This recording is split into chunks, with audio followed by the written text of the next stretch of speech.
Đăng ký theo dõi kênh để xem thêm nhiều video mới hơn, giúp mình đạt 1000 subscribe nhé. Có lần quay quảng cáo dầu gội đầu, Dịch Dương Thiên Tỷ có một cảnh hất tóc, đạo diễn yêu cầu phải diễn sao để làm nổi bật mái tóc bồng bềnh. Để tạo hiệu ứng tốt hơn, Dịch Dương Thiên Tỷ đã hất tóc đến mức choáng váng đầu óc. Hiện tại Dịch Dương Thiên Tỷ không nhận những đại ngôn có thị phi, phim ảnh cũng đặt trọng tâm vào điện ảnh, có thể sẽ mau chóng trở thành diễn viên điện ảnh chân chính. Sở thích của Dịch Dương Thiên Tỷ không giống với những người cùng tuổi khác, cậu ấy thích quốc họa, tranh sơn dầu, cũng thường xuyên sưu tầm tranh. Cậu ấy thích sưu tập một số bức tranh và tác phẩm điêu khắc, nhưng cậu sợ con mèo của mình sẽ làm hỏng những bộ sưu tập này, vì vậy cậu đã mua một tủ kính để bảo vệ. Rất nhiều thế hệ điện ảnh trước thích Dịch Dương Thiên Tỷ, bởi vì cậu ấy rất lễ phép, khiêm tốn, lại có diễn xuất, cho nên luôn sẵn sàng hợp tác với cậu ấy. Chương trình tống nghệ của Đài Chiết Giang, Bầu Trời Vinh Dự, xác định Dịch Dương Thiên Tỷ, Huỳnh Hiểu Minh, Vương Nhất Bắc, Vương Tuấn Khải tham gia ghi hình. Đây là tài nguyên tống nghệ của chính phủ, nghệ sĩ có thể tham gia ghi hình thì về sau tài nguyên cũng sẽ móc nối với bên phía chính phủ. Tân tấn mưu nữ lang Lưu Hạo Tồn marketing rất mạnh, đoàn đội vì để cô nổi tiếng mà sau này sẽ lôi kéo Châu Đông Vũ và Nghê Ni để buộc chặt giao tác. Bối cảnh gia đình Lưu Hạo Tồn rất lợi hại.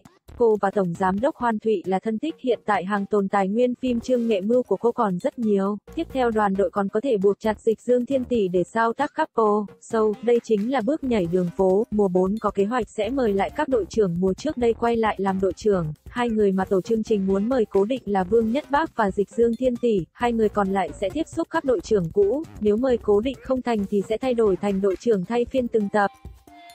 Phim tiếp theo của Triệu Lệ Dĩnh đang được đàm phán, công ty mà cô hợp tác đang chọn người mới nhà mình để diễn vai nữ hai. Nữ diễn viên tuyến 23 trong giới cũng đang tranh nhau vai nữ hai trong phim của cô, xem ra rất tình nguyện mượn Triệu Lệ Dĩnh để tăng bia miệng. Triệu Lệ Dĩnh trước đó vì để bắt được phim chính kịch mà bị nhà tư bản buộc phải nhận thêm 2 bộ phim rác. Hiện tại bên phía đối đầu tính toán hắc Triệu Lệ Dĩnh nhận phim lộn xộn. Triệu Lệ Dĩnh hiện nay đang phải đối mặt với nhiều vấn đề đau đầu, chuyện là trong giới có nhiều tiểu hoa mới hoặc nhiều sao nữ copy con đường của cô ấy. Mấy năm nay những người mang biệt danh tiểu Triệu Lệ Dĩnh chắc cũng có 5-6 người. Trường Tương Tư muốn mời Trung Hán Lương và Triệu Lệ Dĩnh. Triệu Lệ Dĩnh chưa từng nói về sau sẽ không quay phim cổ trang, ở độ tuổi có thể quay phim cổ trang thì vì sao lại không quay? Không cần thiết đóng khung tuổi tác của mình, dù sao nếu hai vị hợp tác thì quả thật nam nữ chính đều rất xứng đôi vừa lứa. Hữu Phỉ khi đưa qua thẩm thì cuối cùng ấn định phát sóng online, căn bản là vì độ đài 58 tập của bộ phim đã vượt qua số tập quy định của phim chiếu đài. Phía ekip ban đầu tính toán đổi phối âm của Triệu Lệ Dĩnh, sau khi kế hoạch chiếu đài thất bại thì hủy bỏ. Là một trong những đối tác của Hoa Tụng, nên ít nhiều Triệu Lệ Dĩnh vẫn có tiếng nói. Cô ấy cũng rất tiếc cho tình cảnh của Trương Huệ Văn và thấy rằng Hoa Tụng không có kế hoạch cho Trương Huệ Văn. Cô ấy cũng giúp Trương Huệ Văn tới chỗ Vu Chính một chút, hy vọng cô ấy có thể có cơ hội xuất đầu lộ diện. Sau khi có con Triệu Lệ Dĩnh không còn muốn tranh đấu nữa, tính tình cô ấy cũng hiền hòa hẳn lại. Đoàn đội cô ấy hiện tại không đông nhân sự lắm nhưng rất lợi hại.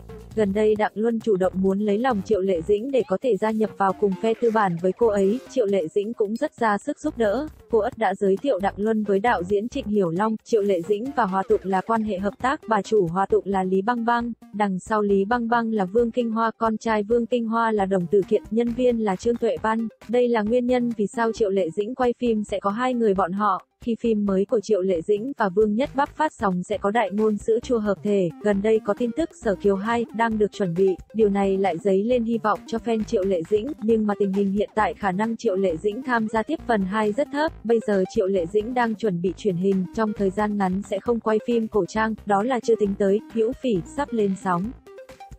Vương Nguyên rất có chính kiến, muốn làm nhạc liền làm nhạc, muốn đóng phim liền đóng phim, thậm chí còn chủ động từ bỏ không ít tài nguyên để tập trung vào việc học hành. Người khác có bảo cậu ấy flop cậu ấy cũng không quan tâm. Vương Nguyên về sau đều sẽ đi con đường âm nhạc, những sân khấu biểu diễn của Vương Nguyên nghe nói đều do cậu ấy lên ý tưởng. Lý Phi làm gì có được gu thẩm mỹ như thế. TF Boy năm nay xác định tham gia chương trình cuối năm của Đài Hồ Nam, cũng chỉ có Hồ Nam hàng năm mới có thể để cho Tam Tiểu cùng nhau hợp thể đón năm mới. Màn trùng phùng thế kỷ của Trịnh Sảng Trương Hàn tại show Truy Quang 3KK anh trai theo đuổi ánh sáng. Trước đó đã truyền ra tin tức Trương Hàn tham gia show. Ngày 17 tháng 11 truyền thông chụp được Trịnh Sảng đi ghi hình show với vai trò người dẫn chương trình. Vai trò theo dự đoán của Tống Nghệ Tân Lãng khiến cư dân mạng bàn loạn ồn ào vì hai người sẽ cùng nhau xuất hiện trong một chương trình sao. Tuy nhiên fanpage chính thức của Trương Hàn trên Weibo đã đăng bài đính chính, đã xác minh với studio Trương Hàn gần đây đang quay phim Tiên Sinh hãy chú ý. Hiện tại không có lịch trình tham gia show giải trí nào, mong mọi người biết điều này.